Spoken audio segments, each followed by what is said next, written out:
Well, the Allies catch a break in turn 3. This is my second game of NextWar Taiwan. And the victory points, PRC's racked up quite a few points. A lot of that's from seizing towns and installations near the beachhead. The big impact on this last turn, on turn 3, was the fact that there was a storm in the Straits of Taiwan.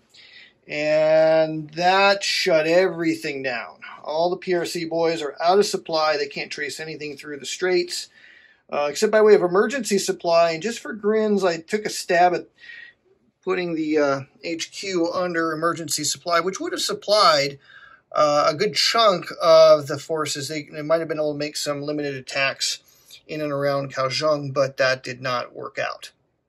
So rather than wasting more supply, they just held in place, knowing that the ROC couldn't really do a whole lot of damage, being that it's a storm. It affects both sides. Their air power is going to be curtailed. And the Allies started to chip away at air superiority in spite of the storm issue. Both sides do have all-weather aircraft, so not a whole lot of aircraft pulls, but it did bring the superiority level down to just PRC advantage. And I think on turn 4, we're going to see things maybe start to shift a little bit. Having the AWACS up there in the number 4 spot is making it really hard for the Allied naval forces to move around and do anything to really contest the issue. They're just getting detected really early, and then the strikes are hitting naval forces. That was where most of the action actually was at sea and everywhere but Japan. Lots of Allied airstrikes on the mainland, which was not affected by the storm. I'm rolling area by area, by the way. And so all these represent cloud cover. So these are overcast areas. Black cube would be a storm. So no, weather's not an impact on games 1 and 2. It's assumed that the invasion would take place with at least 4 to 6 days of anticipated good weather. So one of the SAGs that came into play was able to get into the northern approaches, however, did have to retreat to Japan after getting pummeled from some airstrikes from the mainland. Do have a carrier battle group, a new SAG coming in from the U.S., and this is a lot of striking power. So these guys are going to start to have an effect on the game. So we just got to get them into action. We are not going to have an initiative turn on turn 4. This is going to be a contested turn, so we'll get rid of this guy. And that will shorten the gameplay as well, because you're not going to be able to do, I think it's all of these things don't happen in the course of the turn. So it does shorten gameplay just a little bit, slows the tempo of things down a little bit for the PRC. So that is the situation. Now, how do I like the alternate air rules? Well, as I said before, there is a certain cool factor, about the advanced game where you have actual aircraft types and pros and cons to them. However, it does cause for a little bit slower games than the alternate system. Now, there are some things about the alternate system that I'm not liking as much, but I think there's a way for me to tweak it to my liking. Probably the biggest impact I'm seeing is that air defense is not a factor in the game, and I don't really like that. I wish it was a factor, and I think it could be a factor. I think that by tinkering with the die roll modifiers on the alternate air system track, you could bring this back into play, which I think needs to absorb some interest from the players. You got to be able to go after the air defense network, and that's something that just kind of gets left out in the alternate air system. Aside from that one little issue, I think the alternate air system is providing a very good model of the effects of modern air power on the ground battlefield. So I'm liking things about it, but I think it needs to be tweaked just a little bit. How about the submarines? Well, so far they haven't done a whole lot. They're kind of like I'm reluctant to lose them, so I haven't really used them a whole lot. Some Los Angeles class attack submarines did attack Chinese surface groups near the end of turn 2 and drove them back into port before the storm forced everybody out of the straits.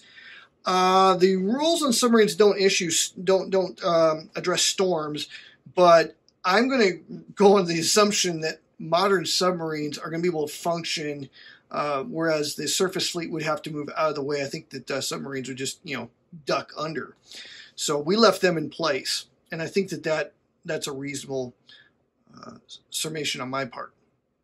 So the submarines haven't done a whole lot. They have done some attacks. It's just that whenever you use them to attack or impart control, you got to dice against the survivability, and that doesn't always work out so good for you. The ROC has lost one of their 2 submarines, but we do have some new ones coming out. And there is a way to play this solitaire quite well. There's an alternate way to use the dummy submarines, in which case you just make them a one-shot wonder. You flip it over, do what a submarine can normally do to impact control, I think, or is to hinder movement. I'd have to double-check the rule.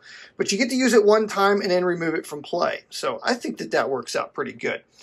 In 2-player play, I'm not sure how big of an effect the dummies have, except on the overall picture on the map at the game start. Once game starts playing, I'm not sure how big of a bluff these things really are. So I do like the optional rule that he put in the rules there. So that is the situation. Who's winning the game? Well, PRC's winning, but not by as much as you'd think. They have 53 points, but you got to take off the 7 points that the ROC has gotten, and they're starting to rack those up. Discovered the vulnerability of air bases in China. So they have been hitting some air bases in China, picking up a few points there, and they get a point every turn for having the island group, the Senkaku island group here in the Ryukyu's sea area. This particular spot, as long as that is Allied control, it is a victory point every single turn. Now, if the Chinese take it, it's 5 points per turn, so there is some incentive for them to go after that. However, if they were to take it, it would bump U.S. involvement up to level 3, and we're going to start to see airborne and Marines at that point. So that's the situation after a turn where there was a whole lot of airstrikes that didn't do a whole lot of anything on the mainland. Missiles are not impacted by the storm, so there was missile shots. More bases went down. And so that's where they got a few points, and they finished clearing the first hex here of Kaohsiung, and that's a second port. So the PRC now has 2 ports plus the beachhead, so they can start bringing over some substantial land forces. Now it's going to take them a little while to do that. They're behind the curve because of the storm, but they do have they have 2 corps waiting to be moved. So it's just going to be it's going to be a time-consuming effort getting that force into play so that they can begin to expand their beachhead. Now, reserves are starting to come online, so taking the rest of Kaohsiung might be a little bit tougher than it was getting into that first hex. This looks like they could march right into this big juicy port here, which could bring in 4 stacking points per turn. However, they'd have to clear this hex before they can do it. So at the present time, as the ROC, I'm willing to concede this hex because I don't have enough forces in the area to hold the line. But if the ROC or the PRC is not able to clear that hex next turn, I'm sure that there's a reasonable chance that reserves could be brought in. They're going to be drawing some new tokens on turn 4. Some new reserve brigades might come in, and that would be an ideal spot to put them. So there you go. All the reserves this time came into Taichung. And there's a considerable amount of pressure being put on these screening forces that are screening the northern flank of the beachhead. And that is that's of a little bit of concern. Furthermore, this hex, Tainan, has not been cleared. It's not controlled by China at this point. So, they're going to have to peel some of these guys off and go and deal with that. And these urban hexes can be really tough. Depends on the clearing chit that you draw out of the cup. But some of those can be really, really tough. It was unfortunate that they had the toughest chit to clear on that hex there by Tainan, and they rolled a big fat 9 to clear it, and that was just unfortunate because you could have kept those guys bogged down for another 2-3 turns before you clear that hex. And so the Chinese have gotten really, really lucky on their clearing rolls so far, but that can change. They do have an airfield and an air base, so they can use those to bring in supplies and foot units. But all the guys waiting over here to be moved, those are all mechanized, so they're going to have to come by sea. What to do with the rest of the invasion fleet? Well, we do have Marines waiting to come back over. They are loaded. There's some that's loaded up and embarked, ready to go. Might be worth taking them straight out to the Paracels. Try to take that. The Marines there have collapsed due to lack of supply. They're just, or I'm sorry, that was Penghu. They were lost due to lack of supply. So it might be worthwhile to go after Penghu and or the Paracels for some quick, big-time points. Maybe give the Allied naval targets an alternate place to go. A lot depends on what the Allied naval forces end up doing. Will they end up moving directly into the Straits? I think they have the naval power with the two carrier battle groups.